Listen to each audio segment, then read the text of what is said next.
कॉलोनियों को काटने के जो लाइसेंस दिए गए वो किन्हीं और के पास नहीं है। टोटल भाजपा के मेंबर पार्लियामेंट, भाजपा के विधायक, भाजपा के मंत्री, उनके रिश्तेदार, ये लोग परेशान हैं। आज लोगों को फिर से चौधरी देवीलाल जी की नीतियां जो थी वो याद आ। सबसे पहले मनरेगा का काम जो शुरू किया वो चौधरी देवीलाल ने शुरू किया। काम के बदले अनाज कार्यक्रम शुरू किया था। कांग्रेस कह रही है कि गांधी का नाम बदल। तुम इस बात के लेकर क्यों लड़ रहे हो? तुम इस बात की लड़ाई क्यों नहीं लड़ते कि जो 40 और 60 का रेशा है वो खत्म किया जाए, 100 का 100% पैसा सेंटर को। भाजपा से आज लोग इसलिए दुखी हो गए कि भाजपा ने जो वायदे किए उनमें से कोई भी पूरा नहीं किया, सब अधूरे हैं।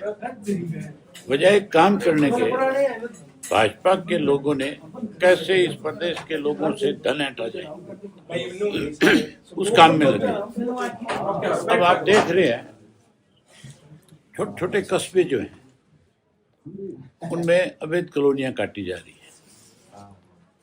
अवैध तो काटी जा रही है, अवैध के साथ साथ दीनदयाल के नाम के ऊपर भी कॉलोनियां काट रहे हैं। और उन कॉलोनियों को काटने के जो लाइसेंस दिए गए वो किन्हीं और के पास नहीं है।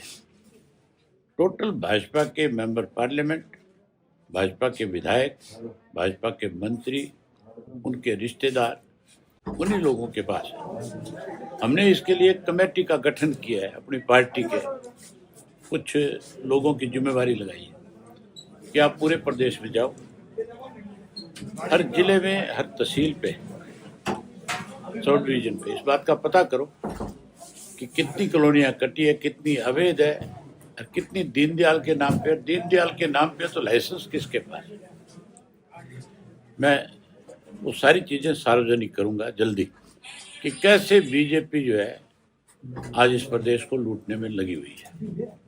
बजाय लोगों के हित के कोई काम करने के, कोई अच्छे फैसले लेने के, रोजगार देने के, लोगों को परेशान किया जा रहा है।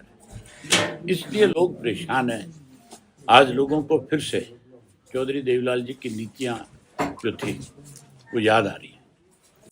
लोग अब फिर फैसला कर रहे हैं कि हमने कांग्रेस, भाजपा, जसपा सबको देख लिया, अब इंडियन नेशनल लोकदल पार्टी को फिर से एक बार प्रदेश में मौका देंगे और फिर से चौधरी देवीलाल की नीतियों की सरकार बनाएंगे। एक यूपीए सरकार में मनरेगा योजना शुरू की थी, अब उन्होंने, बीजेपी ने नाम बदल दिया। ये यूपीए सरकार नहीं थी, आप फिर गलत उसमें हो।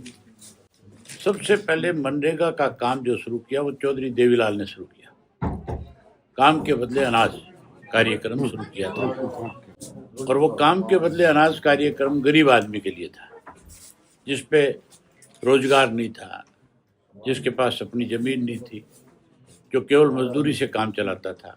कुछ ऐसा समय बीच में आता था जब वो उसको कोई मजदूर को मजदूरी पे भी नहीं लेके जाता, वो भूख ना मरे।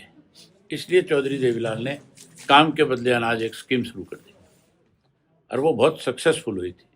उसी की नकल करके यूपीए ने मनरेगा बना दिया और अब उस मनरेगा का नाम जी राम जी रख दिया।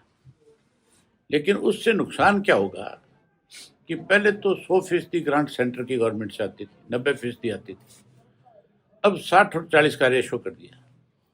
जिस सरकार के पास तनख्वाह देने को पैसा नहीं है वो 40% पैसा कहाँ से देगी? जब 40% नहीं देगी तो 60% भी नहीं आएगा।